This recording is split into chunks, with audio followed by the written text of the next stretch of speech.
السلام علیکم ورحمۃ اللہ وبرکاتہ۔ شب قدر کے متعلق کچھ باتیں عرض کروں گا کہ شب قدر کب ہے، لیلۃ القدر کب ہے، یہ بابرکت والا جو رات ہے وہ کب ہے، اور اس رات میں ہمیں کون سے دعائیں کرنے چاہیے اس بارے میں آپ لوگ ضرور سنیں۔ قرآن شریف میں آیات ہے، اعوذ باللہ من الشیطان الرجیم، بسم اللہ الرحمن الرحیم، انا انزلناہ فی لیلۃ القدر وما ادراک ما لیلۃ القدر لیلۃ القدر خیر من الف شہر تنزل الملائکۃ والروح فیہا بإذن ربہم من کل امر سلام ہی حتی مطلع الفجر۔ اللہ تبارک و تعالیٰ کا فرمان ہے، انا انزلناہ فی لیلۃ القدر۔ یہ ترجمہ سننے سے پہلے ہم ایک بات سنیں۔ جب نبی کریم صلی اللہ علیہ وسلم نے صحابوں کے درمیان میں یہ بات عرض کی ہے کہ بنی اسرائیل کے ایک شخص 1000 مہینے تک اللہ تبارک و تعالیٰ کے راستے میں جہاد کرتا رہا، انہوں نے اپنے تلوار نہیں چھوڑے، تو صحابہ اکرام نے پوچھا، یا رسول اللہ، ان کے پھر تو انہوں نے بہت زیادہ ہم سے زیادہ عمل کر لیے ہوں گے کہ ہزاروں مہینے تک عبادت کرتے تھے، ہزاروں سال تک عبادت کرتے تھے، کیونکہ آپ کو بھی معلوم ہے 29واں پارہ میں سورہ نوح میں حضرت نوح علیہ السلام کی عمر کے متعلق ہے۔ حضرت نوح علیہ السلام کو 950 سال دنیا میں زندہ رہے، تو ان کی جو قوم تھے وہ بھی تو زندہ رہے، اور بنی اسرائیل کی قوم بھی 950 سال 400 سال تک وہ اللہ کی عبادت کرتے رہے۔ تو نبی کریم صلی اللہ علیہ وسلم کے پاس اس ٹائم جبرائیل امین آ کر فرمایا، انا انزلناہ فی لیلۃ القدر۔ یہ سورت نبی کریم صلی اللہ علیہ وسلم کے پاس لے کر اس ٹائم حاضر ہوا جب صحابہ کرام نے پوچھا، یا رسول اللہ، ان کی عمر تو زیادہ ہوا کرتے تھے، تو کیا فرمان ہے؟ انا انزلناہ فی لیلۃ القدر۔ اللہ تبارک و تعالیٰ کا فرمان ہے کہ ہم نے قرآن کو کب اتارے؟ لیلۃ القدر میں، لیلۃ القدر میں ہم نے قرآن کو اتارے۔ وما ادراک ما لیلۃ القدر۔ پھر اللہ تبارک و تعالیٰ اپنے بندوں سے سوال ہے کہ آپ کو معلوم ہے کہ شب قدر کیا ہے؟ کہ آپ کو معلوم ہے کہ لیلۃ القدر کون سی رات ہے، یہ کتنی فضیلت والی رات ہے، کیا آپ اس کے بارے میں جانتے ہو؟ فرمان اللہ تبارک و تعالیٰ کا پھر تیسری آیات میں فرمان ہے، لیلۃ القدر خیر من الف شہر۔ فرمان ہے کہ لیلۃ القدر جو ہے کہ 1000 مہینوں سے افضل ہے۔ اس رات عبادت کرنے والے شخص کے لیے 1000 مہینوں سے افضل ہے۔ انسان کتنی ہی گناہ گار ہو، اللہ کے نافرمان ہو، اس رات اگر اٹھ کر اللہ سے دعا مانگتا ہے، اللہ سے توبہ کرتا ہے، اللہ اس کے گناہوں کو ایسے دھو دیا جاتا ہے، ایسے ختم کر دیا جاتا ہے جیسا کہ اس نے کوئی گناہ کیا ہی نہیں ہے۔ نبی کریم صلی اللہ علیہ وسلم کا فرمان ہے، بد نصیب اور بدبخت شخص وہ ہے جس کو شب قدر کی فضیلت والی رات ملنے کے باوجود بھی اللہ سے مغفرت نہ کروا پائے ہو۔ نبی کریم صلی اللہ علیہ وسلم نے بھی فرمایا کہ جب نبی کریم صلی اللہ علیہ وسلم نے فرمایا کہ اگر جس کو رمضان کے مہینہ ملے اور وہ اللہ سے مغفرت نہ کرا پائے ہو، ہلاک ہو جائے، تباہ برباد ہو جائے وہ شخص،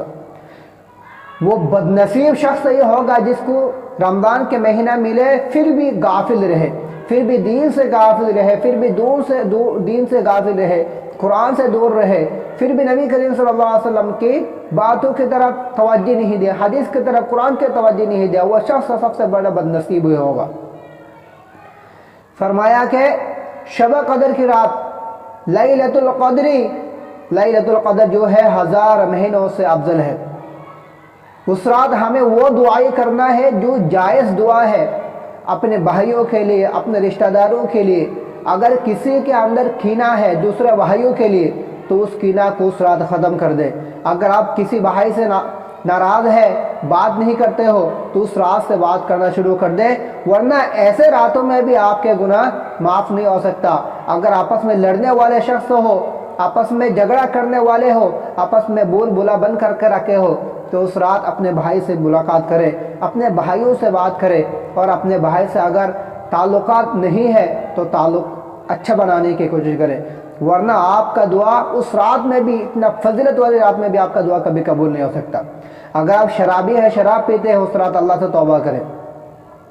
نبی کریم صلی اللہ علیہ وسلم خود بھی اعتکاف میں بیٹھتے تھے کہ کہ 10 دن کے اعتکاف کرتے تھے، لیکن نبی کریم صلی اللہ علیہ وسلم کے جس سال وفات تھے اس سال نبی کریم صلی اللہ علیہ وسلم نے 20 دن کے اعتکاف فرمائے۔ اعتکاف کا مطلب یہ ہے کہ جب ہم اعتکاف میں بیٹھیں گے، ایک تو ہم نماز کے لیے انتظار ہوگا ہمارے، اور دوسرا یہ ہے کہ ہم جب اعتکاف میں بیٹھیں گے تو اللہ سے ہم عاجزی کی حالت میں اللہ سے ملاقات کریں گے کہ یا اللہ میں تیرے دربار میں آیا ہوں، یا اللہ میں تیرے سے مانگنا چاہتا ہوں۔ اس رات میں اللہ تبارک و تعالیٰ کا بھی فرمان ہے تنزل الملائکۃ، اس رات اللہ تبارک و تعالیٰ کے فرشتے نازل ہوتے ہیں، والروح فیہا باذن ربہم، اس رات اللہ کے فرشتے روح اترتے ہیں اپنے رب کے حکم سے، اللہ کے حکم سے،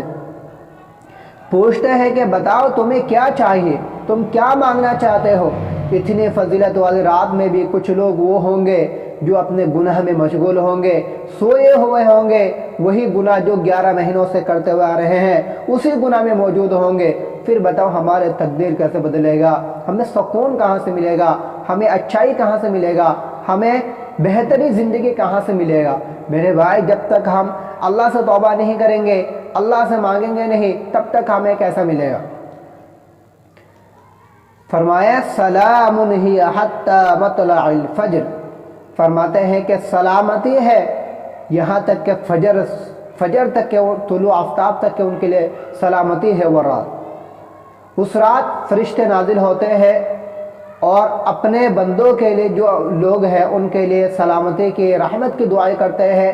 اور دوسری جماعت وہ ہوتے ہیں جو راتوں کو اٹھ کر اللہ سے مانگنے والے ہیں، اللہ کو پکارنے والے ہیں، ان کی باتوں کو توجہ سے سنتے ہیں اور اللہ تبارک و تعالیٰ کے عرش پر بیان کرتے ہیں، پھر اللہ ان کے لیے خوش ہوتے ہیں۔ ایسی مجلس میں ان کے باتیں ہوتا ہے جہاں پہ سارے فرشتے ہو، کبھی نہ گناہ کرنے والے، کبھی اللہ کے نافرمانی نہ کرنے والے، وہاں پہ ان کے باتیں ہوتا ہے۔